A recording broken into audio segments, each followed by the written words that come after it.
उसका जो आयुर्वेदीय श्लोक है, सूत्र है, गाय के गुण के बारे में, गाय के दूध के बारे में खास करके, तो अत्र गव्यम जीवनीयम मैद्यम रसायनम शतक्षीण हितम बल्यम स्तन्यकरम परम।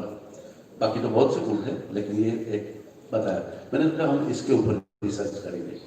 अत्र गव्यम जीवनीयम, ये जीवन देने वाला है। वो क्या है? कार्बोहाइड्रेट, फैट, प्रोटीन, विटामिन, ये तो बहुत सुनाते हैं, बहुत समझाते हैं हमको। तो उसमें जीवनीय वाली तो बात नहीं है। फैट से फैट बनती है, कार्बोहाइड्रेट तो शुगर है। फिर तो ये कहीं ना कहीं जो मानदंड है, जो मेजर है, जो पैरामीटर्स है, वो हमारे शास्त्रों के साथ मेल नहीं खाते, और हमारा शास्त्र कभी गलत नहीं होता। तो जीवनीय का मतलब हमको नए ढंग से, नए सिरे से, मेरे जैसे आयुर्वेदाचार्य को फिर से समझाना पड़ेगा। जैसे अग्निवेश संहिता थी, आयुर्वेद की मूल संहिता जो चरक संहिता, मूल तो अग्निवेश संहिता थी, लेकिन उस समय 2400 साल पहले कुछ लगा तो महर्षि चरक ने उसको प्रति संस्कार किया। तो पुराणमित्येव न साधु सर्वम, पुराना है इसलिए साधु है, सही है, अच्छा है, बेस्ट है, वो मत मानना, ऐसा हमारा शास्त्र कहता है। न चापि काव्यम नवनीत मध्यम, नया है इसलिए मक्खन है, अमेरिका से आया है, अपडेटेड है, अपग्रेडेड है, लेटेस्ट है, इसका मतलब वो सही है, ऐसा भी मत मानो। कौन कहता है? हमारा शास्त्र कहता है। संतम परीक्षित, संत है, वाइज मैन, होशियार आदमी, समझदार आदमी, विज्ञानिस्ट व्यक्ति, संतम परीक्षित, उसको पहले टेस्ट करता है, चेक करता है, देखता है, परखता है। अन्यतरम भजन्ते, उसके बाद उसको फॉलो करता है। मूढ़ पर पीड़ भजती, जो मूर्ख है वो ऐसा ही बात आती रहती है, करता रहता है। तो कुछ बातें आज हमारी मूढ़ता की वजह से, हमारी समझ की कमी की वजह से हम हमारे शास्त्र को नहीं समझ रहे और कुछ ऐसा कर रहे हैं जो दुनिया उसको स्वीकारती नहीं है। तो हमारी फर्ज है, हमारी जिम्मेदारी है, मेरे जैसे आयुर्वेदाचार्य की जिम्मेदारी है कि उसको नए सिरे से, नए ढंग से, फिर से आज के जमाने को हम समझा सके, ऐसे बताना है। तो ये जीवनीय मुझे समझाना है, उसके पहले मैं कुछ ऐसी बात रखूं जो शायद बच्चों को भी काम में आएगी। आप तो सब सीनियर सिटीजन है, बहुत से यंग लोग भी है।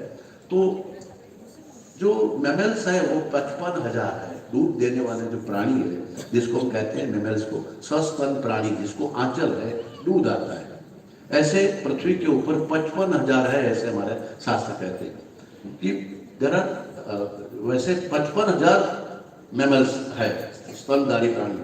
सबका दूध उनके बच्चे के लिए होता है, वो समझ लीजिए। जैसे बंदरी का बच्चा बंदरी का दूध पी के बड़ा होता है, कुत्ती का बच्चा है वो पपी है, वो उसको दूध पी के बड़ा होगा। शेर का बच्चा है तो शेरनी का दूध पी के बड़ा होगा, तो उसमें हमको ताज्जुब नहीं कर रहा है। तो शास्त्रों ने बताया कि सब दूध अपने बच्चों के लिए ही माता के शरीर में भगवान ने उत्पन्न किया है। तो 55,000 प्राणी, 55,000 की क्वालिटी वाला दूध है, सबका दूध सब नहीं पी सकते बताया। लेकिन आयुर्वेद में लिखा है अगर आंख की तकलीफ है तो बकरी का दूध अच्छा है, अगर उन्माद अपस्मार है, बिरकी या ऐसा मेंटल डिसऑर्डर, तो उसमें हथनी का दूध का प्रयोग शास्त्र ने बताया। उपिंग कफ है तो गधी का दूध का प्रयोग बताया। सिरोसिस ऑफ लिवर है, हेपेटाइटिस बी सी, लिवर की यकृत बोलते हैं, यकृत की बीमारी हो तो आपको जो जब फिर एसाइटिस होता है, लिवर खराब हो जाता है, फेल हो जाता है, तो उसमें उठनी का दूध का प्रयोग शास्त्र ने बताया। तो इस तरह से 7 प्रकार के दूध का वर्णन आयुर्वेद ने शास्त्रों में बताया। तो फिर शिष्यों ने पूछा कि भाई आपने तो गाय को माता मानते, गाय की तो बात ही नहीं की, माता के दूध का भी बोला कि माता का दूध है वो बच्चे के लिए है, तो माँ का दूध, उठनी का दूध, फिर ये बकरी का दूध, अगर ये कार्स्य है और टीबी है, खास करके कार्स्य नाम का रोग है जिसमें बच्चा दुबला ही रहता है, मजबूत नहीं होता, माता पिता अच्छे हैं लेकिन बच्चा दुबला है, तो और अनिद्रा है, तो भैंस का दूध का भी प्रयोग बताया। तो आपने एक ही दूध का प्रयोग तो बताया लेकिन गाय का बताया नहीं। तब फिर बताया कि देखो ऐसा है, ये बकरी जो आंख को ठीक करने वाली है, जिसका दूध उसको उपयोगी है आंख में, वो बकरी बीमार होती है। ये जो उतनी बीमार होती है जो लिवर ठीक करती है। ये जो माता खुद अपने बच्चे का स्तनपान करा के उसको बड़ा करती है लेकिन उसके थन में दूध ही ना आए या मतलब वो बीमार हो, तो इन प्राणियों को गाय का दूध पिला देंगे तो वो प्राणी ठीक हो जाएगा। इसलिए गाय का दूध नहीं है, अमृत की शरीर। फिर उसके बारे में जो बताया अत्र गव्यम जीवनीयम मैद्यम रसायन, वो पश्चिम के विज्ञान या डेनमार्क की डेयरी या हमारे गुजरात की अमूल की डेयरी या मदर डेयरी नहीं समझा सकती, उसका विषय नहीं है, मैंडेट नहीं है। जो जैन दर्शन करता है, जो दिगंबर जैन है, तो वो श्वेतांबर इतना नहीं समझ सकता। मैंने जैसा ब्राह्मण का लड़का यहाँ आके मुझे बहुत सीखने को मिलता है, मुझे नहीं मालूम, परंपरा से मालूम नहीं। तो वो डेनमार्क वाला आदमी वो हमारे जीवनी की बात क्या समझ सकता है? तो वो तो मुझे ही समझानी पड़ेगी, मेरे शास्त्र का दोहन मुझे ही करना पड़ेगा। तो हमने प्रयोग किए, लैब में जो प्रयोग होते हैं, फिर आदमियों के ऊपर होता है, लेबोरेटरी में होते हैं प्रयोग, जो जिसको एक्सपेरिमेंटल ट्रायल कहते हैं। तो हमने चूहे के ग्रुप में जो काम किया था वो आपके सामने इसलिए रखूंगा कि हमारी आंखें खुल जाए। और कल पता है कि आंखें खोल के देखो, कल गुरु जी ने पुस्तक दिया तो देखा कि भाई आंखें खोल के, तो सब आंखें खोल के देखते हैं, लेकिन नहीं खुली यार, तो मजा आ गया, बहुत आनंद आ गया कि आंखें खोल के। वो तो आंखें खोल के ही देखता था, तो भी लिखा था आंखें खोल के देखो। वाह, ये गुरुजी मिलते हैं या साक्षात परब्रह्म के स्वरूप में व्यक्ति तो आदमी दिखता है,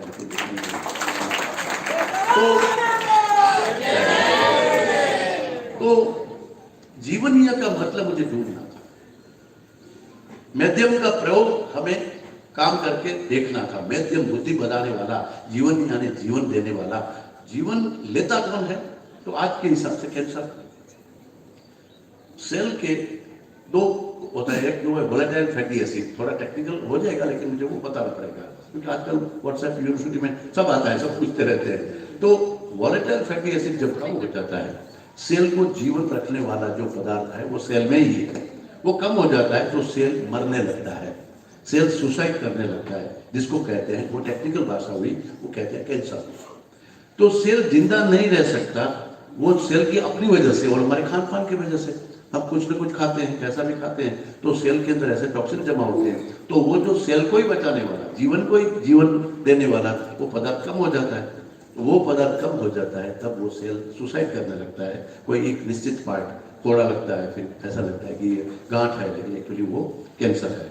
तो वो जीवन शक्ति यानी वोलेटाइल फैटी एसिड हमने जो प्रयोग किए लैब में, उसमें से पता चला कि गौमूत्र में, गाय के दूध में, गाय के घी में वो एक CLA नाम का तत्व है, कॉन्जुगेटेड लिनोलिक एसिड और वोलेटाइल फैटी एसिड, जो दोनों सेल की मारकता, अपनी खुद की मारकता है उसको कम करता है और सेल को जिंदा रखने में अपने जो प्राकृतिक प्रयास है उसको मदद करता है। तो वो मृत्यु सूचक कैंसर, जो वोलेटाइल फैटी एसिड कम हो जाना, सेल अपना सुसाइड करने लगता है, वो कम करने लगता है, वो गौमूत्र में ऐसे तत्व है CLA और VFA, वो जब उनको मिला तो अमेरिकन पैटर्न भी लिया गया है।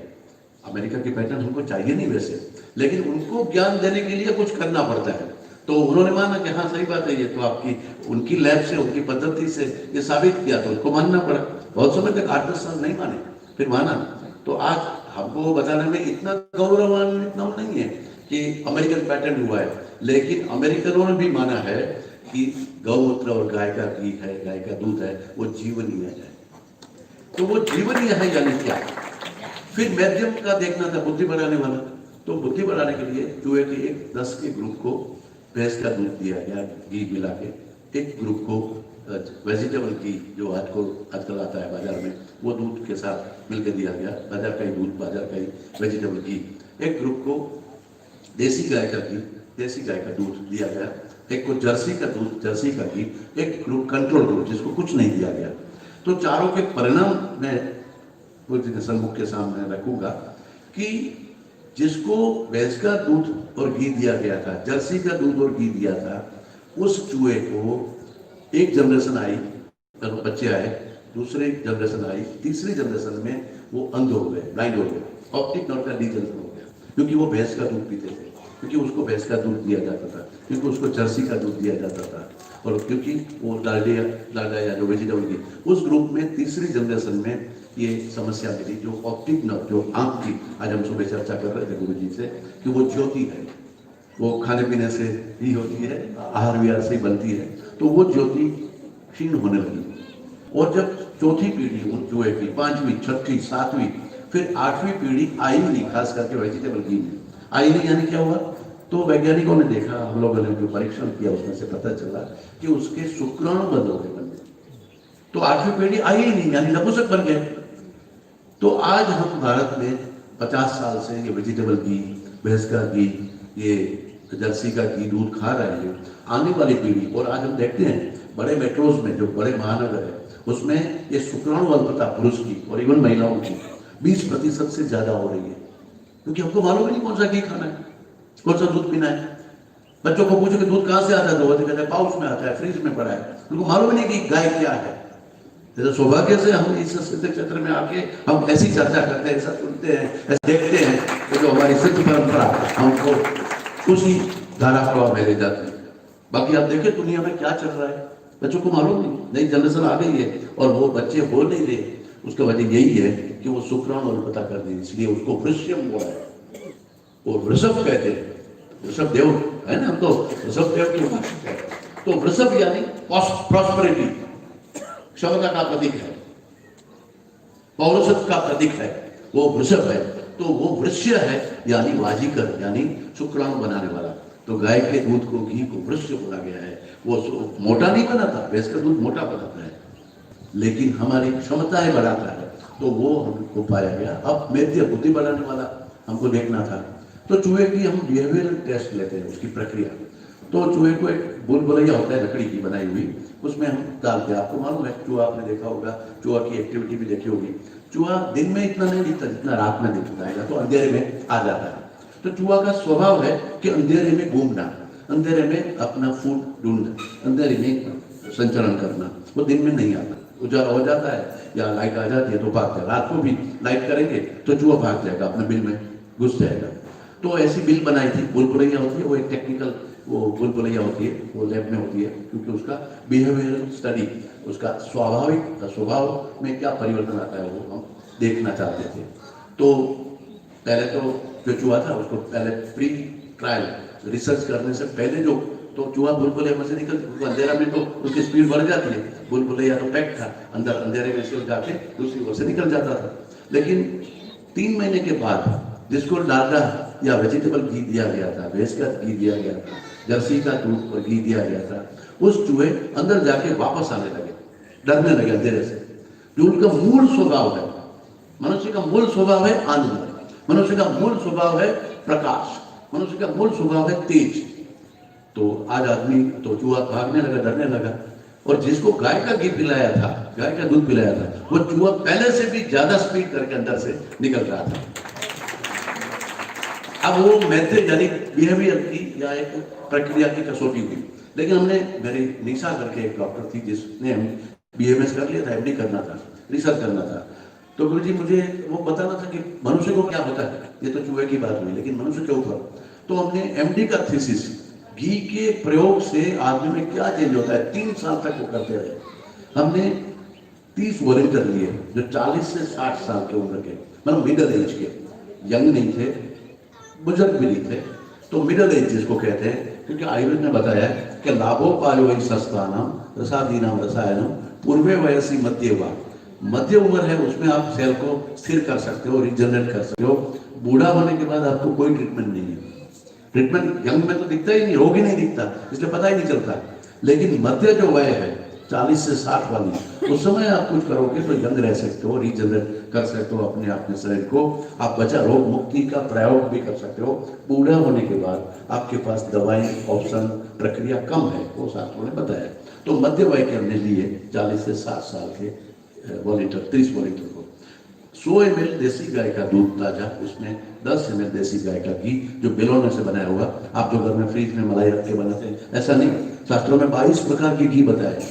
खास करके मेरी माता बहनों को मैं बताता हूँ कि 22 प्रकार से घी बनते थे, कैसे घी बनाना और कैसा उसमें किस में उपयोग करना।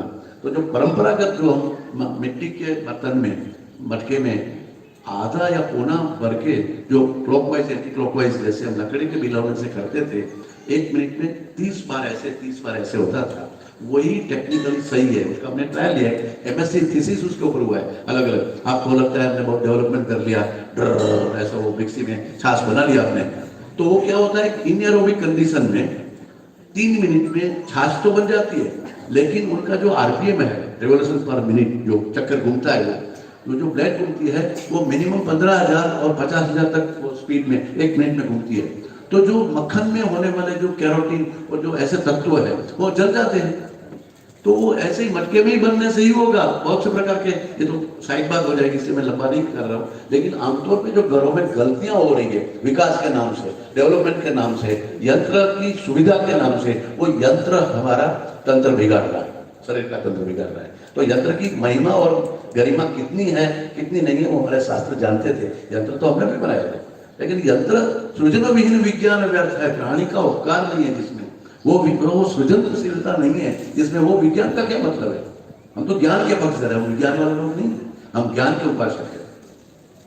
तो वो जो प्रक्रिया थी, ऐसा ही घी बनाया हुआ 10 ml घी सुबह शाम ऐसे वॉलंटियर्स को दिया, और उसकी मेमोरी का एक स्केल होता है जिसको मेजरमेंट बोलते हैं, पीजीआई मेमोरी स्केल। वो एक इंटरनेशनल लेवल का स्टैंडर्ड है कि आज कितना उसको शब्द याद रहे, आज कितने कलर याद रहे, आज कितने आकृति याद रही, आज कितने पजल्स याद रहे। 1 महीने के बाद, 2 महीने के बाद, 90 डेज के बाद हमने जो देखा, तो उस स्केल में 42.48 यानी 43% जैसा मेमोरी स्केल में ग्राफ अप मिला। तो जो शॉर्ट टर्म मेमोरी है उसमें बढ़ोतरी हुई। लॉन्ग टर्म मेमोरी की बात में करूंगा। तो एक बड़ा आश्चर्य लगा लोगों को कि भाई घी से, दूध से जो मैद्यम अत्र गव्यम जीवनीयम, मैद्यम जो बुद्धि बनाने वाला है वो तत्व उसमें है, और उसका पूरा प्रस्थापित हुआ। वो इंटरनेशनल जर्नल में भी छपा है। दुनिया के लोग मानने लगे कि गाय का दूध है वो बुद्धि बढ़ाने वाला है। तो ये बात हमको बच्चों में भी करनी थी। कुछ बच्चे दिख रहे हैं, कुछ माताएं ऐसी है या कुछ माता बनने वाली महिला है, और हमारी परंपरा में जो था वो मैं आपके सामने रखूंगा। कल मैंने गुरु जी के सामने थोड़ा वो ब्यौरा दिया था। गर्भ संस्कार, हमको लगता है गर्भ संस्कार यानी संधि बिंदी चोटी का ज्ञान होगा, ऐसा नहीं है। संस्कार का मीनिंग है संस्कार वही गुणांतरा धानम उच्यते, जो सेल में डीएनए में चेंज करता है। मेरा पूरा उसके ऊपर रिसर्च है, gene genetics and genetic engineering in Ayurveda. आज वर्ल्ड का जो जेनेटिक इंजीनियरिंग है वो पूरा आयुर्वेद में कैसे महर्षि चरक ने वर्णित किया है, उसके ऊपर हमने काम शुरू किया गर्भ विज्ञान अनुसंधान केंद्र के माध्यम से। और वो गर्भाधान पूर्व क्या करना है, सेल में चेंज करना है, वो हम 72 दिन में शुक्राणु बनते हैं, पुरुष का और स्त्री का। तो स्त्री के 3 माहवारी चली जाती है, उसके बाद उसके अंदर 72 दिन के प्रोसेस करते हैं, तो उनके शुक्राणु ही ऐसे बने जो बालक तेजस्वी बुद्धिमान बने। तो उस प्रोसेस में जो महर्षि चरक ने जो घृत का प्रयोग बताया वो हम करते हैं। शुद्धि का प्रयोग, नाड़ी देह शुद्धि, नाड़ी शुद्धि और घृत का, ये घी का प्रयोग। और उसके बाद प्रेगनेंसी में हर महीने कैसे घी देना, मक्खन देना, दूध देना, मलाई देना, कौन से महीने क्या देना। जब आपकी त्वचा बन रही है तब उसकी मलाई चाहिए, तर उसकी ऊपर का लेयर। जब हार्ट बन रहा है तब चरक ने बताया मक्खन चाहिए। पंचमे मन प्रतिबद्धता भवति, गर्भावस्था के 5वें महीने में सेंस ऑर्गन बनते हैं, तो उस समय क्या देना, गाय का दूध चाहिए। तो दूध, चावल, पोहे, ऐसे जो सफेद पदार्थ है, सौम्य पदार्थ है, तो मन उसका सौम्य बनेगा। और उसमें चंद्रमा की इफेक्ट है, तो उसको सुनाना क्या, चंद्र सुक्त, प्राण सुक्त। तो वो प्रयोग की षष्ठ बुद्धि, 6ठे महीने में ब्रेन बनता है, सेरेब्रोसाइट्स, आईक्यू टेस्ट होता है, सेट होता है। हमको लगता है कि हम पढ़ा लेंगे, बच्चा जन्म जाएगा, फिर उसको टैबलेट ले देंगे, मोबाइल ले देंगे, उसको गैजेट दे देंगे, फिर उसको इंग्लिश में पढ़ाएंगे। मुझे बहुत अच्छा लगा जैन जी के बारे में कि भाई इतनी इंग्लिश स्कूलों में से हिंदी में परिवर्तन किया। बहुत साधुवाद आपको कि आपने बहुत बड़ा देश के लिए पुण्य कार्य किया, देश के लिए, समाज के लिए, राष्ट्र के लिए। तो वो पर बच्चों को हम फिर इंग्लिश में पढ़ाएंगे, फिर मुंबई ले जाएंगे, फिर अमेरिका ले जाएंगे और बड़ा इंटेलिजेंट आदमी बनेंगे, ऐसा हो ही नहीं सकता। ऐसे आयुर्वेदाचार्य, ऐसे साइंटिस्ट मैं कहता हूँ, और जेनेटिक साइंटिस्ट भी कहते हैं, और भाषा शास्त्री और बाकी सब कहते हैं कि ये बुद्धि तो 87% गर्भ में सेट हो जाती है। 87% जो हमारा IQ है वो गर्भ में ही 6ठे महीने में सेट हो जाता है। गर्भ समाप्ति के बाद, यानी कि बच्चा जन्म के बाद 2 साल में जो बाकी बचा 13 में से 12% होता है, और तीसरे साल में बाकी 1% होता है। बाकी 12 बुद्धि सोले शान विश्ववान आवी तो सगा बात थी गई। तो वो जो है वो बुद्धि की बात है। बाद में बुद्धि नहीं बढ़ती, स्किल बढ़ती है। आपने देखा है कुत्ता, अगर कुत्ता एक खड़ा है, आप उसमें माचिस की तिली जला के फेंकेंगे उसके सामने तो वो डर के भागेगा। कुत्ता के ऊपर पानी डालेंगे तो वो भागेगा। उसी कुत्ते को ट्रेन किया जाता है अगर, तो वो आपने सर्कस में देखा होगा, सोलर की वही रिंग में से पसार हो जाएगा, डरेगा नहीं, क्योंकि ट्रेनिंग दिया गया है। This is training only. हाथी थोड़ा फुटबॉल खेलता है, लेकिन सर्कस में हाथी से फुटबॉल या टेबल टेनिस से उसको बांध के वो खिलाया, उसको खेल खिलाया जाता है। तो वो ट्रेनिंग दिया जाता है, वो ट्रेनिंग से होता है। जो आप सब ये कर रहे हैं गैजेट की वजह से या सिस्टम, जो आपको लगता है इंटेलिजेंट हमारा बच्चा, वो सब स्किल डेवलपमेंट है, आईक्यू डेवलपमेंट नहीं है। बुद्धि का विकास तो छठे महीने में होता है। तो छठे महीने में गाय का घृत का प्रयोग बताया, 7वें महीने में स्किन ठीक होती है, तो उसमें गाय का दूध का जो लेयर है मलाई, उसका प्रयोग बताया। तो एक एक महीने कब कौन सा क्या देना, मक्खन तीसरे महीने में देना जब हृदय बन रहा है। तो हृदय के रोग कभी नहीं होंगे अगर तीसरे महीने में सगर्भावस्था में गाय के मक्खन प्रयोग जो महर्षि चरक ने बताया। तो उसके लिए हमने अनुसंधान केंद्र चलाया है। तो गुरुजी तो आज मिले, आज हमने दोहरा दिया, लेकिन शास्त्रों में कल तो मुझे बताया, यहाँ दूसरे महात्मा जी को भी मिले तब मुझे बताया कि वो कल्याण ग्रंथ में, कल्याण कारक में भी वो है, मैं पढ़ूंगा। मुझे तो बहुत आनंद हुआ कि यहाँ आके मेरी ज्ञान की वृद्धि हो रही है। इतना काम करने के बाद भी शास्त्र, ये 14वीं सदी का जो ये ग्रंथ है वो मिलेगा, तो कैसे हमारे शास्त्रों में क्या क्या प्रयोग किए हुए कैसे लिखे हैं, हम उसको धर्म ग्रंथ माने या ज्ञान ग्रंथ माने या प्रयोग ग्रंथ माने, जो भी है, लेकिन ये हमारी समाज की व्यवस्था के लिए। तो हमने वो गर्भ विज्ञान अनुसंधान केंद्र में आज 458 बच्चे जन्म चुके हैं। गुजरात में 7 सेंटर चलते हैं, सूरत में है। अब उन बच्चों का इंटरनेट में सब लिखा है, कितना आईक्यू बढ़ा है, कैसे वो रिया नाम की एक छोटी लड़की जो अभी 5 साल की हुई है, लेकिन उसके पास नेशनल लेवल के 80 मेडल्स है स्कीइंग के और स्केटिंग के। आप उसमें ऐसे में बच्चों की बात करने लगो तो उसमें ही समझ जाएगा। 20 बच्चों के प्रयोग उसके माता पिता ने इंटरनेट में, यूट्यूब में भी डाले, आप कभी देखेंगे डॉक्टर हितेश जानी गर्भ संस्कार ऐसा लिखेंगे तो बहुत सी बातें मिलेगी और बहुत सा ये ज्ञान लोगों को देने के लिए जो हमारे शास्त्रों में है, ये प्रयोग गर्भ विज्ञान अनुसंधान केंद्र के माध्यम से हम लोग ये कर रहे हैं। और बहुत सी बातें हैं, लेकिन समय की मर्यादा है, सीमा है, लेकिन ऐसे बहुत से प्रयोग। तो गाय ये प्राणी यानी कि प्राण है इसलिए प्राणी है, लेकिन वो जानवर नहीं है।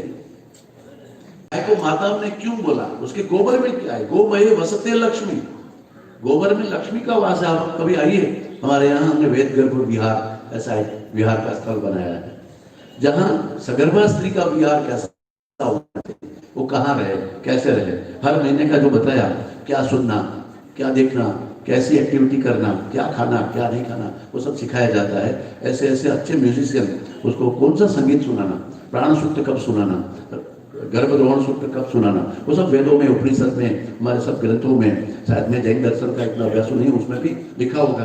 तो वो सब बातें उनको सुनाई जाती है और उसके प्रयोग हम कर रहे हैं। तो वेदगर्भ विहार का जो रचना है वो पूरा इको फ्रेंडली है। इसको नाम अंग्रेजी में बोलने के लिए, लोगों को थोड़ा बताने के लिए इको विलेज हम कहते हैं। वो जो मड हाउसेस है वो ना सीमेंट है, ना प्लास्टिक का है, ना स्टील है, और ऐसे उसमें वो रहते हैं। वहाँ यज्ञशाला है, गौशाला है, योगशाला है, वो पूरा उस विहार सेंटर में। हमने वो जो पेंट बनाया, कल या परसों उद्घाटन हुआ कि गाय के गोबर से पेंट बनेगा, नितिन गडकरी ने उसका उद्घाटन किया। तो हमारे यहाँ तो परंपरा में होता ही था, वो तो इको फ्रेंडली ही था, वो पर्यावरण की रक्षा करता ही था। वो फ्लोर भी बनती थी, दीवारों में भी वही लगता था। वो जी न्यूज के लोग आए थे मेरा वो देखने के लिए, तो हमारी वहाँ की गांव की महिला वो लगा के बताती थी कि देखो ये कैसे लगता है। उसमें तो 10 डिग्री टेम्परेचर, बाहर अगर गर्मी है तो अंदर 10 डिग्री टेम्परेचर डाउन रहता है, बाहर अगर ठंडी है तो अंदर 10 डिग्री टेम्परेचर गर्म रहता है। तो थर्मो कंडक्शन उसमें है गाय के गोबर में। वो ऐसे जीवाणु, जब गाय का उपला जलता है तब उसमें से प्रोपिलीन ऑक्साइड, इथिलीन ऑक्साइड निकलता है। तो वो कैसे निकलता है और वो उनसे विषाणु को यानी वायरस को मारता है, वो प्रयोग करके हमको दिखाना पड़ेगा। क्यों हमारी परंपरा में हम गाय के उपले जलाते थे और उसकी क्षमता क्या थी, उसकी जो हीटिंग स्टोरेज कैपेसिटी। कभी गाँव में आपने देखा होगा कि सुबह चाय बनी, उपले जला के खेत में, बाड़ी में, और फिर उसके ऊपर वो जो ऐसा है राख है वो डाल दी। फिर दोपहर को जब घर से बाहर आता है तो उसको थोड़ा गर्म करें तो ऐसा फूंक करके वो जलता ही रहता है, उसमें और ऊपर डाल देंगे, फिर उसमें दाल या सब्जी गर्म हो जाएगी, फिर उसके ऊपर फिर से वो राख डाल देंगे। दोपहर के बाद की चाय बनानी है तो फिर से वो करेंगे। शाम को भी वो काम में आता है, घर में भी वो चूल्हा ऐसे ही चलता रहता था। कोई बार बार हम नहीं लेने जाते थे, बार बार जलाते नहीं थे, बार बार हमको फायर माचिस नहीं चाहिए, हमको लाइटर नहीं चाहिए, हमारी वो परंपरा थी।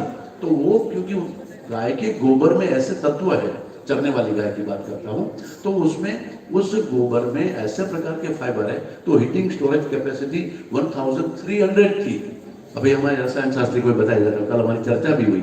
तो भांडफूट, कुकुटफूट, वराहफूट, इस तरह से अलग अलग धातुओं की भस्म बनाते थे। तो कैसे बनाते थे? फर्नेस तो नहीं थी, लेकिन उसी फर्नेस जितनी क्षमता वाली, कितनी गर्मी किस कौन से मेटल को पिघालने में चाहिए या भस्म बनाने में चाहिए, वो हमारे लोगों को मालूम था। उतने ही उपले उसमें डाले जाते थे, उतने ही साइज का वो गड्ढा किया जाता था। तो पूरा वो अभी कोरोना चल रहा था, गुरु जी वो ये लास्ट एक बात पूरी करके फिर अगर कुछ होगा आगे ना तो हम बात करेंगे। कोरोना काल में आयुर्वेद की चिकित्सा नहीं होगी, दवाई हमारे पास है नहीं, और दवाई जब तक ढूंढेंगे नहीं तब तक आपको कुछ नहीं करना है। वैक्सीन आएगी आएगी आएगी, बस यही बातों में पूरे दुनिया के 172 राष्ट्र ऐसे घूमते रहे। हमने बोला नहीं, हम अमृत से पुत्रा वयम, हम अमृत के पुत्र है, हमारे पास ज्ञान है, हमारे पास आयुर्वेद, हम करेंगे। तो बोले ना, पैंडेमिक एक्ट है, आप बोल नहीं सकते कोरोना को आप ठीक कर सकते था, बोलना तो जेल में। हमारे एक एमडी डॉक्टर था मुंबई का, तो उसको जेल में डाल दिया कि तुम कैसे बोल सकते हो।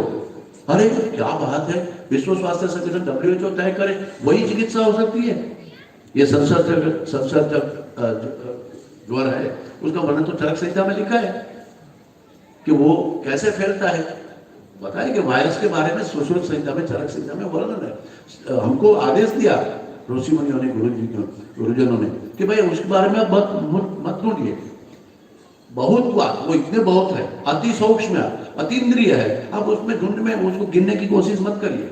अव्यक्तो व्यक्त कर्माचर, वो खुद अव्यक्त है लेकिन कर्मों के द्वारा व्यक्त होता है, इसलिए उसको भूत बोलते हैं, भूताभिषण। भूत यानी कोई ऐसा नहीं, भूत यानी न दिखने वाला लेकिन इफेक्ट करने वाला, जिसको व्यक्त किया है। वायरस क्या उन्होंने, वो शास्त्रों में है। वो कैसे फैलता है? प्रसंगात, ऐसे गैदरिंग करने से।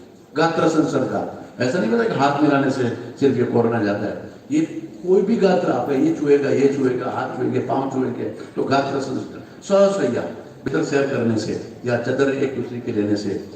गंध मालानुलेपना, किसी के पेन लिया, किसी की माला लिया, किसी के कपड़े लिए, किसी का और कोई गैजेट दूसरे को यूज किया, तो उससे फैलता है। और भी लिस्ट है, लेकिन मैं समय बचाने के लिए ये कोशिश कर रहा हूँ कि हमको मालूम था। और उसकी चिकित्सा वासलेस्मत ज्वर करके करनी थी, और उसमें इम्यूनिटी बढ़ानी है। दुनिया आज वैक्सीन के बारे में इतनी लालायित है, इतना प्रचार हो रहा है, लेकिन करना तो यही है ना कि आपकी इम्यूनिटी बढ़ाना। तो इम्यूनिटी बढ़ाने के लिए गाय का पंचगव्य का प्रयोग बताया है। उस पंचगव्य के हमने ग्रेन्यूल्स बनाए और उसकी ट्रायल लिया, एक बड़ा विषय है उसका भी। लेकिन महर्षि कश्यप ने जो बताया वही कि बलम आदान आया, उस समय आदमी का बल कम हो जाता है, उसको ही वायरस, कितने लाख मरे और लेकिन कितने लाखों लोग जिंदा रहे, क्योंकि उसका बल ठीक था।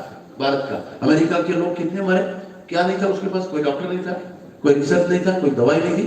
वो लोग के पास कुछ नहीं है, खुले हो गए, कोई ज्ञान नहीं है।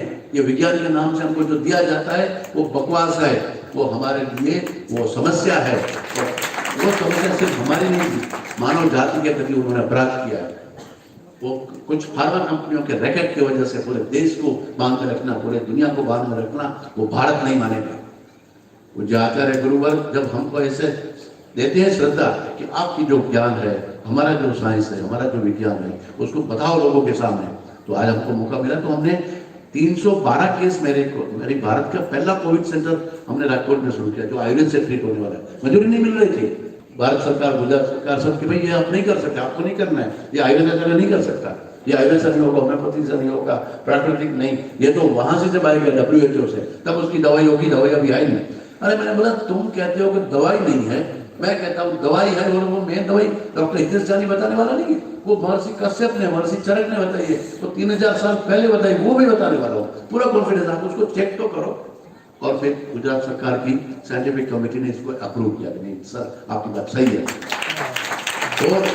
और विजय भाई रूपाणी जो हमारे वहाँ के मुख्यमंत्री है, वो जैन है, और उनको हमने बताया कि हमारे शास्त्र की बात नहीं करने वाला, मंजूरी चाहिए। और आप तो राजकोट के हो, राजकोट भारत का पहला आयुर्वेद का कोविड केयर सेंटर बनना चाहिए, और मुझे परमिशन मिली। और 312 पेशेंट अभी तक आए, एक भी डेथ नहीं हुआ। 8 केस को हमको वेंटिलेटर में जाना पड़े ऐसा, क्योंकि मेरे पास ऑक्सीजन के 5-6 ही बेड थे। तो लेकिन जब वेंटिलेटर की जरूरत पड़ेगी तो आप उसको क्रिटिकल केयर में साधन का उपयोग करें, उसमें कोई, क्योंकि उसमें टेक्नोलॉजी है, उसमें कोई मेडिसिन नहीं है। तो ऐसे ही 8 केस को हमको भेजना पड़ा। बाकी तो कोई केस 10 दिन में ठीक हो जाते थे, 1200 रुपये, कोई लाखों रुपये का बिल बनता था। तो ये भारत की विद्या है, भारत का विज्ञान है, गाय है, तो गाय तो परिवार का अंग था, गाय कोई प्राणी भी नहीं, जानवर भी नहीं। और आपने तो इस सिद्ध क्षेत्र में, और मुझे बताया गया उज्जैन में और जो पूर्णायु का सेंटर है वहाँ ये सब हो रहा है, और जगह भी प्राकृतिक खेती और गाय बच्चियों के ऊपर काम हो रहा है। तो मैं यहाँ के बहुत प्रसन्न हुआ, मुझे बहुत सीखने को मिला, और जो महाराज जी की निष्ठा में 2 दिन रहने का जो मौका मिला है आप सबसे संवाद करने का, तो मैं उनको ही चरणों में प्रणाम करे। कुछ गलती हो गई तो क्षमा प्राप्त की। और अच्छा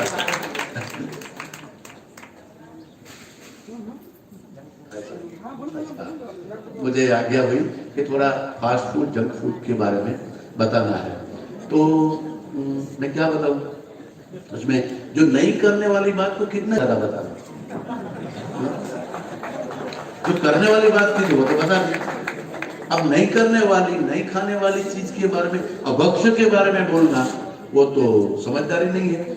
फिर भी कभी कभी बच्चों के लिए, आने वाली पीढ़ी के लिए कुछ बातें विद्वान लोगों को, शास्त्रों को, ज्ञानी जनों को कहनी पड़ती है। जैसे माँ पिता ने, मैंने कल एक बताया था प्रयोग, मैं कभी कभी कहता हूँ कि मेरी पाकिट में क्या है वो मेरी पत्नी जानती है, लेकिन मेरी प्रकृति में क्या है वो मेरी माँ जानती है।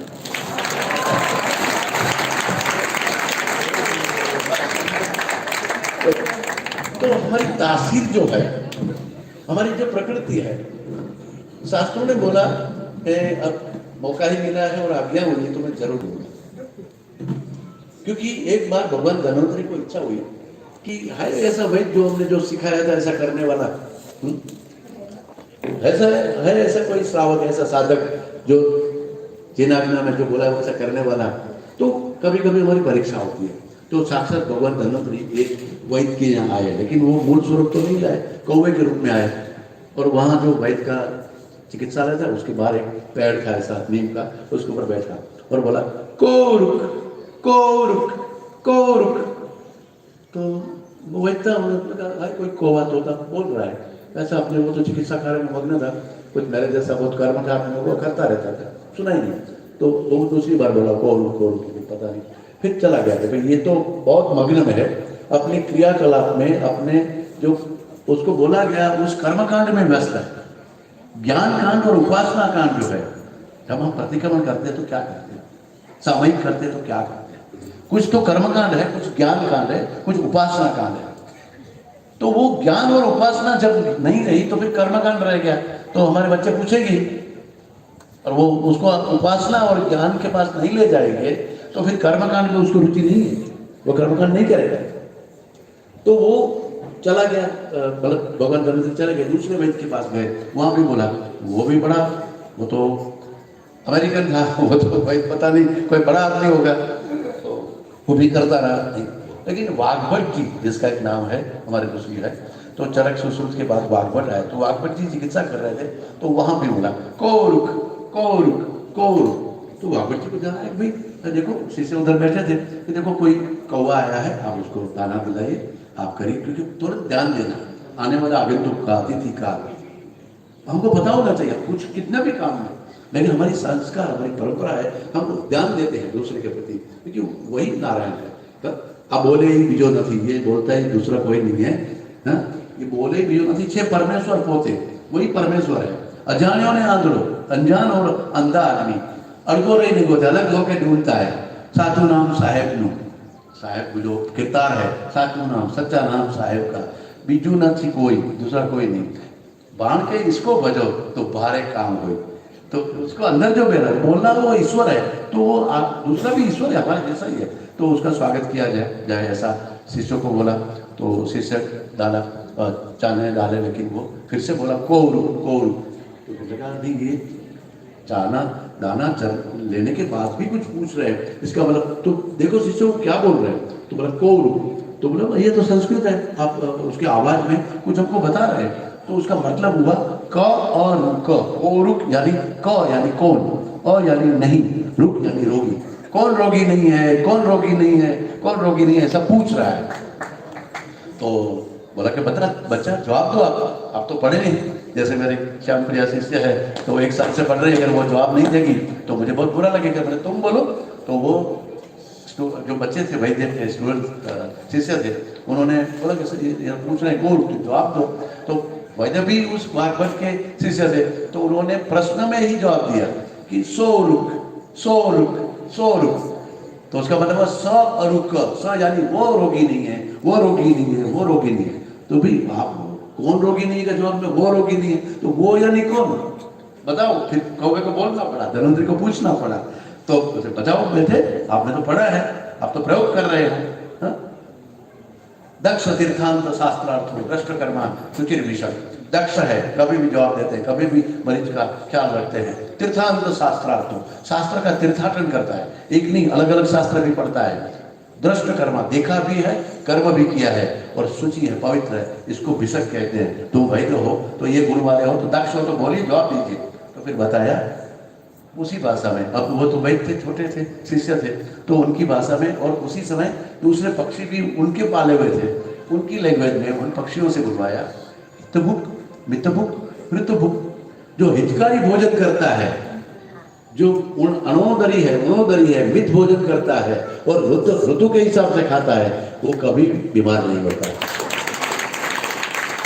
तो अब ये हितकारी भोजन नहीं है फास्ट फूड, जंक फूड। वो सेल के ब्रेन के सेल के मेम्ब्रेन को जुटला देता है, न्यूरॉन्स को वो डीएक्टिवेट करता है। फास्ट फूड जंक फूड में जो अंदर डाला जाता है, फास्ट फूड है या जंक फूड है, खाना जब पैकेट में आता है तो समझ लेना आरोग्य पैकेट में चला गया। अन्न का सेल्फ लाइफ है 6 घंटा। जैन दर्शन में तो कभी बासी खाना हम सोच ही नहीं सकते। हम बासी कैसे खा सकते हैं? किसने बताया? उसमें मैन्युफैक्चरिंग डेट लिखते हैं, इसका मतलब उसके 6 घंटे के बाद अगर लिखना भी है कि ये अभी बनाया दोपहर का, तो शाम को खाया। शाम वाला सुबह तो खा ही नहीं सकते, शाम को तो वैसे भोजन करना के लिए, वो भी एक अलग चीज है। लेकिन 6 घंटा फूड की लाइफ है। कुछ ऐसे फूड है जिसमें कुछ डीप फ्राई होता है तो वो कुछ टिकता है, कुछ को सूर्य का संसर्ग होता है, तो सभी आहार की अपनी अपनी सेल्फ लाइफ हमारे शास्त्रों में वर्णित है।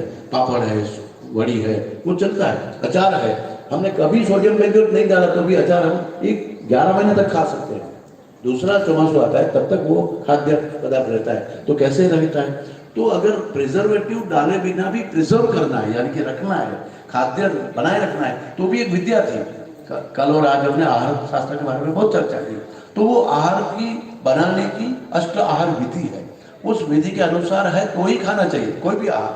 भक्ष्य और अभक्ष्य यानी सिर्फ मांस अभक्ष्य ऐसा नहीं, जो भी ये हमारा जो आहार है, रूटीन आहार भी, जिसको हम शाकाहार कहते हैं, वो शाकाहार भी भक्ष्य बन जाता है, क्योंकि उसमें ऐसे बैक्टीरिया। अब कहते हैं कि दूध, तो दूध का भी होता है कि दूध की सेल्फ लाइफ 6 घंटा है, और दही की सेल्फ लाइफ 12 घंटे है, छाछ की 8-9 घंटा है, मक्खन की 2.5 दिन है, गाय का जब घी बनता है तो उसका 2.5 महीना उसकी सेल्फ लाइफ है। ये शास्त्रों में लिखा है। तो सबकी सेल्फ लाइफ है, वो बिगड़ जाता है। कोई जानी सब तो गुजरात से आया, लेकिन उसको मालूम नहीं फ्रीज क्या होता है। फ्रिज में दूध रख देते हैं तो 1 दिन, 2 दिन, 3 दिन रहता है, बहुत दिन रहता है, और बहुत लो टेम्परेचर वाला होगा तो 1-1 महीना जो अभी अमूल ने बनाया, 1 महीना 3 दिन दूध रहता है। क्या विज्ञान को आप मानते नहीं? अरे हम मानते हैं विज्ञान को। उसी विज्ञान के साथ आपको बोलते हैं कि तो यूरोप और अमेरिका के इतने देश है, प्रदेश है, जिसमें माइनस के नीचे ही टेम्परेचर रहता है, तो क्या दूध उसमें बिगड़ता नहीं? वहां ऐसा बैक्टीरिया अंदर उत्पन्न होता है कि जो शीत कटिबंध में, बर्फ में भी बैक्टीरिया पैदा होता है, इसलिए वो 6 घंटे के अलावा दूध पी ही नहीं सकते। यूरोप हो, अमेरिका हो, फ्रीज हो, डीप फ्रीज हो, नहीं पी सकते तो नहीं पी सकते। आपको मालूम नहीं, आपका रिसर्च कम है, हमारे शास्त्र ने सब देख लिया। अमृत से पुत्रा वयम, यहाँ ज्ञान का सागर है। उस सागर में आप तैर सकते हो तो तैरो, नहीं तो डूब जाओगे। तुम्हारी अल्पमति से हमारे पास आओ और कहते हैं सोडियम बेंजोएट डाल दिया तो ये पिज्जा 8 दिन चलेगा, फिर ओवन में कर दिया तो वो फ्रेश लगेगा। अरे लगेगा कि है, तय करो ना, बच्चा है कि लगेगा? या आपका बच्चा लगेगा? ऐसा होता है? या आपकी पत्नी लगेगी? नहीं लगती यार, होती है। या आपका गुरु लगेगा? अरे गुरु तो है, गुरु ज्ञान का सागर। तो हमको मालूम नहीं, ये फास्ट फूड, जंक फूड, और पानी को पैकेट में कर दिया। वो बताते हैं कि ये आरओ से पानी शुद्ध होता है। अरे पानी शुद्ध नहीं, संस्कारित करने वाले हम लोग हैं कि पानी को कैसे शुद्ध करना। जो हमारा जो पानी जो तालाब में या डैम में, नदी में, कुएं में, वापी में, ऐसे 22 प्रकार के पानी का वर्णन भाव प्रकाश में है। कभी मेरी जल नारायण की कथा यूट्यूब में देखी आप, तो 22 प्रकार के पानी के प्रकार थे। वो कैसे शुद्ध होते थे? चाणक्य ने अपनी नीति में लिखा है कि राजा को, मतलब म्यूनिसिपालिटी कॉर्पोरेशन जो स्टेक होल्डर्स है, उसको देखना चाहिए कि तालाब के किनारे, नदी के किनारे पे ऐसे पेड़ लगाओ, सिगरू है, निर्मली है, सहजन, सिगरू यानी सहजन, ड्रमस्टिक, फिर निर्मली, फिर नीम, उसके पेड़ लगाओ तो उसके पत्ते जो एंटीबैक्टीरियल है, एंटीवायरल है, उसमें गिरते रहेंगे तो पानी शुद्ध होता रहेगा। और फिर वो पानी लाना थोड़ी प्रक्रिया में शुद्ध हो गया। पानी लाना पित्तल के बर्तन में, तो पित्तल के बर्तन में वो पानी लाएंगे तो पित्तल में कुछ ऐसे गुण है जो कुछ बैक्टीरिया उसमें मर जाते हैं। फिर पित्तल के बर्तन में लाने के बाद फिर घर में कॉपर वेसल में, तांबे के बर्तन में 6 घंटा रख देना, तो बहुत से बैक्टीरिया, वायरस या अशुद्धियां उसमें खत्म हो जाती है। और तांबे का कॉपर सल्फेट उसमें आ जाता है जो लोही को, खून को ठीक करता है, बाकी भी हमको जो क्षमता है प्रदान करता है। और तांबे के बर्तन में रखने के बाद फिर मटके में रखते हैं। भारत का कश्मीर और 1-2 राज्य को छोड़ के हमारे यहाँ मटके में पानी पी सकते हैं, या 1-2 महीना हम पानी ऐसा ठंडा नहीं पी सकते मटके वाला। बाकी हम ज्यादातर पानी मटके में रखते थे। तो मटके में पानी ओजोनाइज होता था, ये कहते हैं ओजोनाइज वाटर। तो मटके में O2 का O3 बन जाता था, तो पानी करंट वाला बनता था। मटका सिर्फ रखने का पात्र नहीं है, उसमें जो ऑक्सीडेशन जो होता है, ऑक्सीजन का आना और जाना, हवा का प्राण का आना जाना, तो पानी में करंट आता था, एक ताकत बनती थी। तो पानी ठंडा ही सिर्फ रहता था ऐसा नहीं, पानी की अपनी जो जल की क्षमता है वो बढ़ती थी। और फिर वो पानी को हम फिल्टर कैसे करते थे, जिसको हम गुजराती में तो धरना बोलते हैं, कपड़े का वस्त्र, पानी गलना ही बोलते हैं ना, तो छलना। तो वो छलना कैसे बनता था, आप जरा पकड़ेंगे, ऊपर आइए,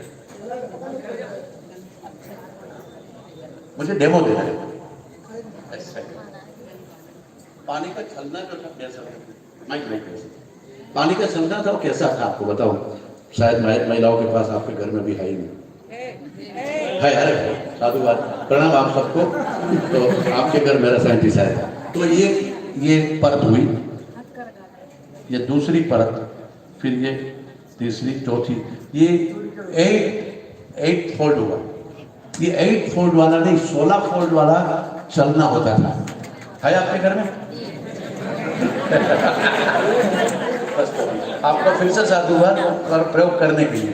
तो 16 परत यानी आज की जो आरओ में जो मेम्ब्रेन है ना, उसे तो कहीं अच्छी हो गई। आरओ की जो मेम्ब्रेन की थिकनेस है, सोकोल जो आरओ जो कहते हैं, हाँ? तो वो आरओ की मेम्ब्रेन से भी ये शुद्ध करने वाला हमारा छलना होता था। छलना यानी कपड़े का टुकड़ा नहीं था, उसका एक साइंस था, उसकी एक कितना पार्टिकल होना चाहिए, कितना नैनोमीटर होना चाहिए, वो एक साइंस था, तय था। कल जब मुझे गुरुजी ने बताया कि भारत से 3 खरब इतने हजार मीटर कपड़ा बाहर जाता था, और आप माताएं, ब्रह्मचारिणी बहनें ये कपड़ा बनाती है, तो मुझे इतना आनंद आया कि जीवन का एक अलौकिक स्पर्श ये भारत।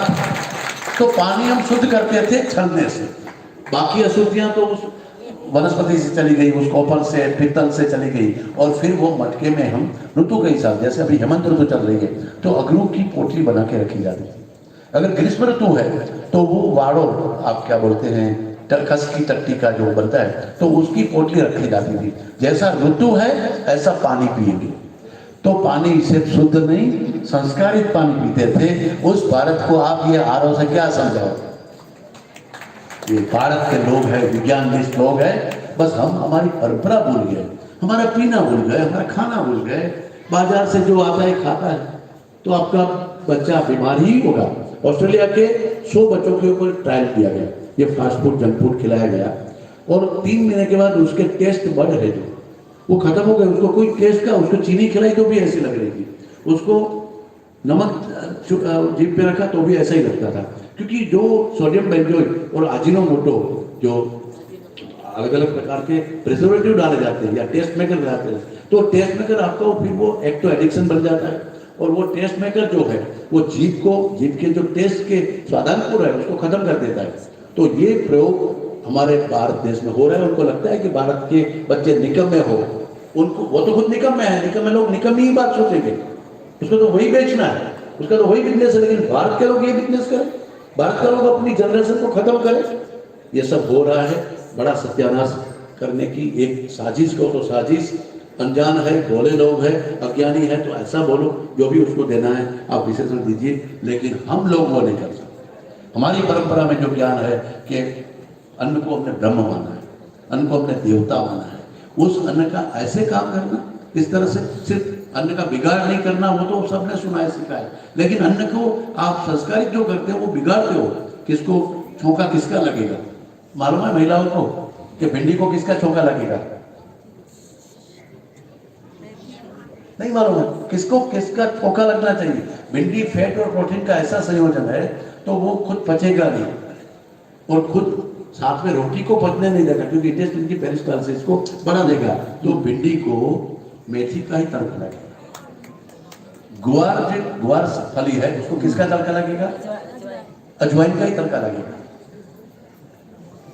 आप तो पोटैटो नहीं खाते हैं, लेकिन जो भी ऐसे कंद है उसको जीरा का संस्कार करेंगे तो उसके कुछ दुर्गुण कम हो जाएगा। देखो दही, आप सबको मालूम है दही है वो कफ करता है, दही से शास्त्रों में लिखा है कि दही कफ वर्धन करता है। उसी दही का आपने छाछ बना लिया तो वो त्रिदोष शामक हो गई। कल हम चर्चा कर रहे थे तक्र के बारे में। तक्रम शक्र से भी दुर्लभम, तक्र है वो शक्र यानी इंद्र स्वर्ग में रहता है ऐसा बोला जाता है। तो तक्र इंद्र को नहीं मिलती, स्वर्ग में नहीं मिलती। तो मैंने गुरुजी को बोला कि गुरुजी हमारे यहाँ तो अभी स्वर्ग का मालूम नहीं, लेकिन अमेरिका को सब लोग बहुत स्वर्ग मानते हैं, वहाँ जाना चाहते हैं कि मेरा बेटा सेटल हो गया उधर, यहाँ डिस्टेबल था और वहाँ सेटल हो गया। तो वो अमेरिका मुझे नहीं जाना है, मुझे वो स्वर्गवासी नहीं होना है, क्योंकि स्वर्ग में छाछ नहीं मिलेगी। मैं बुलाऊंगा उसके कान पकड़ के, आओ सीखो मेरे पास, आ जाओ, ये ज्ञान का भंडार है, भारत के पास ज्ञान है। तो वो छाछ त्रिदोष शामक बन जाती है, क्योंकि उसमें मंथन संस्कार होता है। वही छाछ अगर 6 घंटा रहेगी तो वो खट्टी हो गई तो वो पित्त करेगी, लेकिन उसी छाछ खट्टी हो गई पित्त करेगी। दही कफ करता है, छाछ त्रिदोष को समन करता है, वही खट्टी छाछ पित्त करेगी, लेकिन उसमें बेसन डाल दिया और कड़ी पत्ते से छोका लगा दिया तो वो गला खोल देगी। तो एक ही दही को कैसे आप संस्कारित करेंगे? वो विज्ञान था भारत का, वो भारत की अपनी ताकत है, वो ज्ञान विज्ञान को उनको समझना पड़ेगा। आप वो नॉन स्टिक में बना रहे हैं महिला, नॉन स्टिक नॉनसेंस स्टिक, ये नॉन स्टिक का जो ऊपर है कोटिंग वो टेफ्लॉन है, वो टेफ्लॉन है वो ब्रेन ट्यूमर करता है। नहीं मालूम आपको? हमारे यहाँ तो परीक्षा होती थी, बहू जब लड़की को देखने के लिए जब दादी या सास, भविष्य की सास यानी बुजुर्ग महिला, मिडिल एज की महिला जाती थी अपनी बहू ढूंढने के लिए, तो वो पूछती थी, या उसका पहला ही ट्रायल क्या था रसोई में कि आप लापसी, हम जिसको कहते हैं दलिया की, आप उसकी मिठाई बनाओ। आप लापसी को क्या बोलते हैं पता नहीं? लपसी। तो लपसी जो बना सकती है बराबर एक, फिर मीठा पुडला जो क्या बोलते हैं रवा का नहीं होता तो मैदे का ही है, तो लेकिन उसका चिल्ला, तो मीठा चिल्ला जो बिना चिपके बना सकती है, और पापड़ को बिना फोड़ हुए बिना जले सेक सकती है, उसको पाक कला आती है। और वो हमारी स्टिकी लोहे की उसके ऊपर नॉन स्टिक हमारी महिला बनाती थी, जो चिपक जाने वाली पदार्थ को भी ऐसे ही फटाफट घुमाती थी, ऐसी रोटी कि दोनों ओर से सिक जाए लेकिन कहीं जले नहीं। वो विद्या हमारी माता बहनों के पास थी, वही अन्नपूर्णा है। ये अन्नपूर्णा तो हम भूल गए और बाजार से लाए। ये तो बड़ी नाइंसाफी है हमारी जनरेशन के प्रति, हमारे देश के प्रति, हमारे ज्ञान के प्रति, हमारे विज्ञान के प्रति, हमारे शास्त्रों के प्रति। तो मुझे तो बहुत आनंद आता है कि आप लोग इस विषय में कुछ समझ रहे हैं और गुरु महाराज के साथ जो जुड़े हैं, तो स्वाभाविक कुछ प्रक्रिया को ऐसे ही करते ही होंगे, लेकिन उसमें विज्ञान निष्ठ जो व्यवस्था है, तो ये पूर्णायु का जो हमारा संकल्प है गुरु जी का, हमने सबको जो काम सौंपा है, तो मुझे लगता है ऐसी विद्याओं को वहाँ केंद्र बनाना चाहिए। भारत में कौन सिखाएगा कभी भी? साक्षात विद्या सागर है, और विद्या के सागर के पास हम अविद्या की बात कैसे कर सकते हैं? उस सागर में अगर बहना है संसार को, तो आ जाओ हमारे पूर्णायु में, देखो कि क्या विज्ञान निष्ठ व्यवहार है हमारा, खान का, पान का, चिकित्सा का, आहार का, विहार का, जीवन का। आयुर्वेद बोधयति आयुर्वेद, आयुष का साइंस ऑफ लाइफ है। उस साइंस ऑफ लाइफ को आपने दवाइयों के बाजार के अंदर धकेल दिया, कैसे हो सकता है? हम पूरा परिवर्तन करेंगे, और वो परिवर्तन के लिए आपकी कृपा हमें चाहिए। प्रणाम करते हैं, धन्यवाद आपका।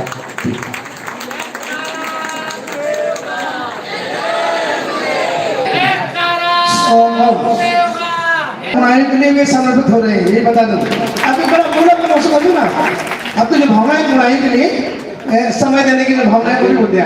गुरु जी के सामने हमने कल बात रखी, जब भी समय मिला, मौका मिला, आज्ञा हुई और हम व्यवस्था के हिसाब से उसके कॉन्सेप्ट डेवलप करने में जब भी आना पड़ेगा तो हम गुरु जी की चरणों में हम इनका सम्मान आपको सुनिए। हमारे बीच में आयुर्वेदाचार्य वैद्य हितेश जानी, गुजरात आयुर्वेद विश्वविद्यालय जामनगर से पूर्व आचार्य, प्राचार्य और विभाग अध्यक्ष पंचकर्म हैं। वर्तमान में वह विभिन्न सरकारी और गैर सरकारी मानद पदों पर पदस्थ हैं और भारत में आयुर्वेद से संबंधित व्यापक अध्ययन, अनुसंधान, प्रशिक्षण और जागरूकता कार्य कर रहे हैं। आपके द्वारा करीब 35,000 से अधिक मरीजों का इलाज किया चुका है। विश्वविद्यालय में अपने शिक्षा कैरियर के दौरान 4500 अधिक डॉक्टरों को बनाया गया है। आपकी वर्तमान में आप निर्देशक पशु कल्याण बोर्ड के अध्यक्ष नेवानिक रजिस्ट्री गौ सेवा आयोग गुजरात, ऐसे अधिकतर गुजरात सरकार में आपने गौ विज्ञान, गर्भ विज्ञान, लोकायुर्वेद, ये आप सभी के पदाधिकारी भी हैं और आचार्य श्री के चरणों में आज आपने संघ में आज आपने जो सौभाग्य प्राप्त किया है, हम सभी सिद्धोदय सिद्धक्षेत्र नेमावर ट्रस्ट परिवार आप सभी का हार्दिक अभिनंदन करना चाहते हैं। सभी कमेटी के पदाधिकारी आ जाए। हाँ बिल्कुल बिल्कुल, संजय आप ही करो ना। फास्ट फूड की बात आई तो छोटे छोटे बच्चे खाते गाँव में खड़े हुए अपने स्थान पर, सारे बच्चे खड़े हो जाओ। देखो तो छोटे छोटे बच्चे खाते गाँव की पाठशाला में पढ़ते हैं। हथकरघा के वस्तुओं से जो है आपको हम सम्मान देना चाहेंगे, बहनों के भैयाओं के द्वारा बनाए। आपको कर दो हथकरघा, आपको कर दो पता भैया, हथकरघा बचपन से सम्मान करें आप सारे बच्चे। तालियां बजाओ, बहुत अच्छी बात करिए आपको सुनने के लिए, सभी बच्चे तालियां बजाओ।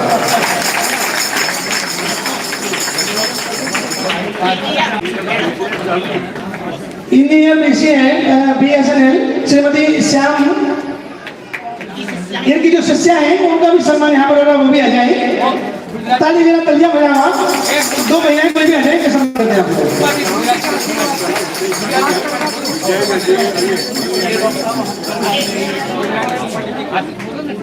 हाँ, गुजराती मुख माटी भी उसके अंदर है और हिंदी वाले भी है मुख माटी। संजय भैया गुजराती भी है, हिंदी भी, दोनों भी है। ताली में अच्छी बजाओ हम लोग। इतना एक बहुत कीमती समय निकाल करके पूजा से भगवान के पावन चरणों में आए हैं, पूरे संघ का आशीर्वाद इन्होंने पाया है और बहुत अच्छा आपके लिए जो अपनी भावनाएं रखी है शरीर की पुराई के लिए, कोई बधाई के बाद में। अब इनका भी सम्मान करेंगे महिला मंडल की ओर से श्रीमती श्याम। प्रथम शिष्या डॉक्टर प्रशांत जी और डॉक्टर सतांत जी हमारे बीच आ गए हैं, उन सभी निवेदन आ जाए और इनका सम्मान भी कमेटी के द्वारा यहाँ पर कर दें। संजय भैया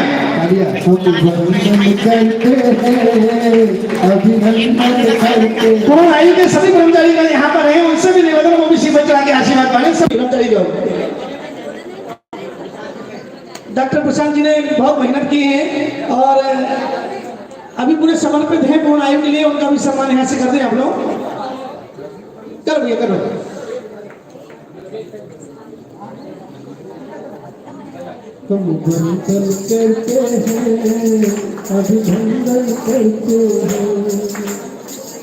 अजय भैया थोड़ा जल्दी कर ले, समय हो रहा है। अजय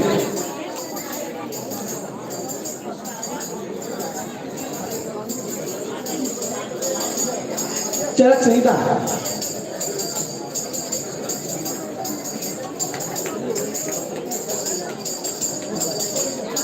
चलिए अब सब लोग अपने स्थान में बैठ जाए, बाकी बाद में चर्चा कर लेंगे पूजा से भगवान के पावन चरणों में। हाँ आशीर्वाद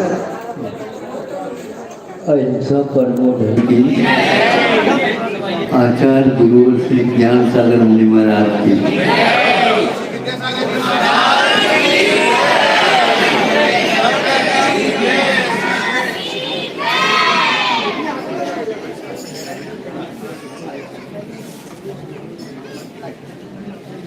अभी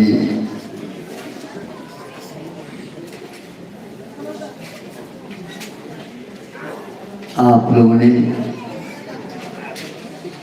श्रवण किए हैं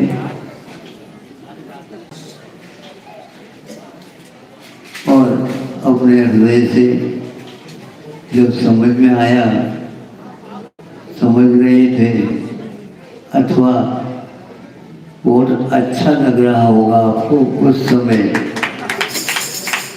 हमने आपको बिना पूछे आपकी फोटोग्राफी कर ली।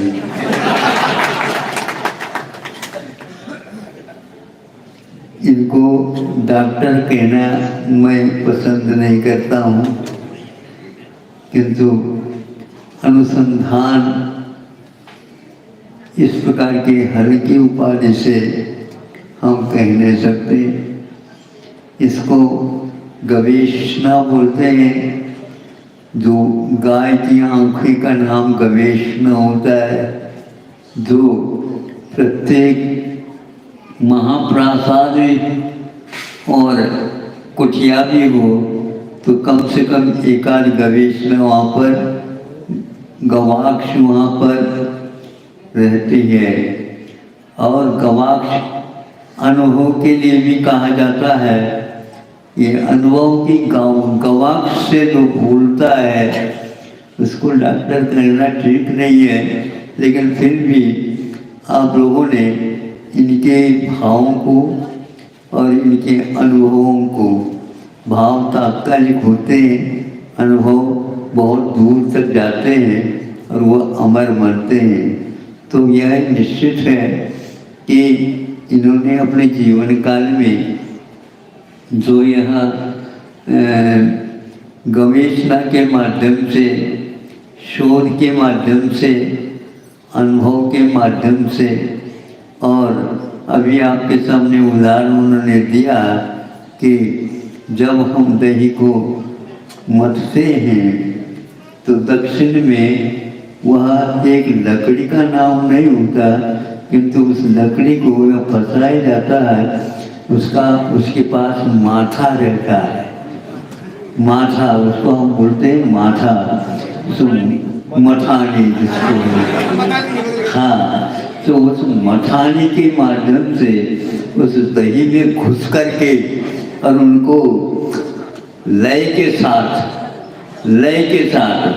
मतलब जब ये हाथ आगे गाएगा तो ये हाथ कम से कम धनुष्मान के समान कान तक आ जाती, धीरे धीरे ऐसा नहीं जल्दी जल्दी चला रहे, नहीं, बहुत ही अनुपात से किया जाता है। और बार बार थोड़े से उठा करके देखा जाता है कि नवनीत के कण मथाने में आए क्या। हाँ, तब उसकी गवेषणा होती है। और वह क्या होता है, वह दही तैरता नहीं था, अब उस दही में से तैरने वाला कोई व्यक्ति आ गया है। सब डूबते हैं, वो मथाने स्वयं डूबता है, लेकिन वह नवनीत उसमें से तैरने लग जाता है। लेकिन अभी तैरने का कार्य अनुपात से हुआ है। वह देखने में आ रहा है कि नवनीत का गोला तैर रहा है, तो वह दूध की चांद की भांति थोड़ी एक कोर जो है अपने दिखा रहा है, और वो पूरा को पूरा डूबा हुआ रहता है। यहीं तक विदेश की यात्रा होती है प्राय करके। बटर में ही ये संतुष्ट हो जाते हैं, लेकिन बेटर में नहीं। थोड़ा सा अंतर है। हम इंग्लिश तो नहीं जानते, लेकिन आप लोगों की इंग्लिश बहुत अच्छी लगती है। मुझे ये सोच करके ऐसा हैरान हो जाता हूँ, क्योंकि बटर को या बेटर न करके उसको केवल यहीं तक सीमा रख देते हैं, और इसी को लिपा पोती करके नहीं समझे, बिना मथाने के घी नहीं है, या तो ज़्यादा कह देते हैं। कोश में हमने देखा कि क्या लिखा, देखो तो सही अनुवाद क्या किया है, घी का अनुवाद तो आई ऑफ मिल्क कहा। अरे भगवान, इनके पास है ही नहीं संस्कार। ये खाए तो मालूम पड़े, और वैसे मादक माना जाता है बेटर, वो नवनीत, किंतु इसको अमृत कहा और दूध का सार कहा गया है। सार का अर्थ होता है अपने आप में बहुत महत्व। इसमें सारे जो गुण स्पर्शेंद्र के लिए अलग है, ज्ञानेंद्र के लिए भी अलग है, चक्षुंद्र के भी अलग है, और मन के से विचार कर लें तो वो भी अलग अलग भिन्न भिन्न है। वह गोरस का सार, लेकिन इसके बाद उसको अमृत ही बोलते हैं। तो इसके पास प्रकाश प्रदान करने की क्षमता आती है। बुद्धि में यही एक विशेषता होती है। बहुत सारे बातें इन्होंने बहुत कम समय में वो ऐसा ये परोस रहे थे कि इनको बहुत जल्दी है, ऐसा नहीं मैं वो भी दे दूँ, वो भी दे दूँ, वो भी दे दूँ, लेकिन इनकी जठराग्नि हो तो देवो। अब आपको जठराग्नि भी इनकी और उत्तेजित करनी होगी। इसलिए आपका मैं प्रभु से प्रार्थना करता हूँ कि आप अपने शेष जीवन को अब इस प्रकार न दे करके कुछ बचा हुआ जो कुछ भी है वह आपने कहा कि वह तो पुत्रा किसके हैं? हम तो पुत्र हैं, किसके हैं? हम तो गौ माता के, ऐसा आपने कहा। तो इसमें कोई संदेह नहीं है वह कि प्रौढ़ अवस्था में ही इसका मंथन किया जा सकता है। ये बहुत अच्छी बात है कि वृद्धावस्था में भी नहीं और बाल्यावस्था में भी नहीं, किंतु प्रौढ़ अवस्था में ही इसका मंथन किया जाता है। इसी को मेधा बोलते हैं। तो वहाँ प्रौढ़ अवस्था क्या है? संस्कृत में प्रौढ़ शब्द की उत्पत्ति बहुत अलग ढंग से की गई है। तो प्रकर्ष रूपेण मूढ़ा, तो प्रौढ़ा बनता है, लेकिन प्र के सामने वो आने से संधि के हिसाब से तो वह प्रौढ़ा होना चाहिए, प्रौढ़ा नहीं, उसमें वृद्धि का अथवा औ का आगम करके प्रौढ़ा कहा है। प्रौढ़ बनने के बाद ही ये सारा मंथन हो सकता है। ज़्यादा खुद नहीं कह सकता, लेकिन फिर भी हम यही कह सकते हैं कि आयुर्वेद अपने आप में बहुत महत्वपूर्ण रसायन है। और रसायन का अर्थ होता है एक प्रकार से मृत्यु के साथ एक लड़ना और मृत्यु को जीवन में आने नहीं देना। अकाल में जैनाचार्यों ने कहा है, अकाल में कोई भी मरण को प्राप्त कर रहा है तो रसायन उसके लिए कह देता है कि रुक जा। मृत्यु को कोई रोक नहीं सकता, लेकिन अकाल में यदि मरण होता है आयुर्वेद कहता है कि तुम्हें आने नहीं देंगे हम। इसलिए अकाल मरण अच्छा नहीं माना जाता, पूर्ण मरण माना जाता है। हमने इसीलिए उसको पूर्ण आयु नाम दिया है। हमें चिरायु की आकांक्षा नहीं है, हमें और अकाल में जाना भी इष्ट नहीं है। हम रसायन के माध्यम से ही इस जीवन को प्रौढ़ता के साथ इसका मंथन हम करें। और ये मंथन के लिए 5 इंद्रियों का दमन करना अनिवार्य होता है।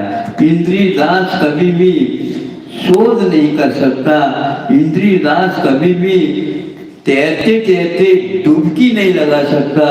और डूबने वाला व्यक्ति डूब जाता है, डुबकी लगाने वाला कभी डूबता ही नहीं, मरता भी नहीं, किंतु भीतर जो सार वस्तु है उसको लेकर के आता है।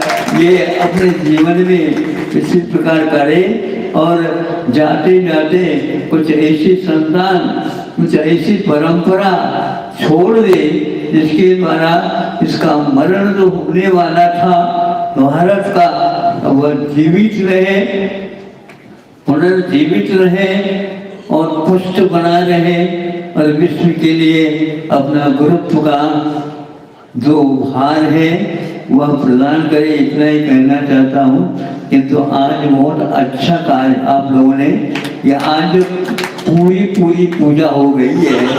ऐसा प्रबोधन की भावों की निर्मल सरिता में अब गा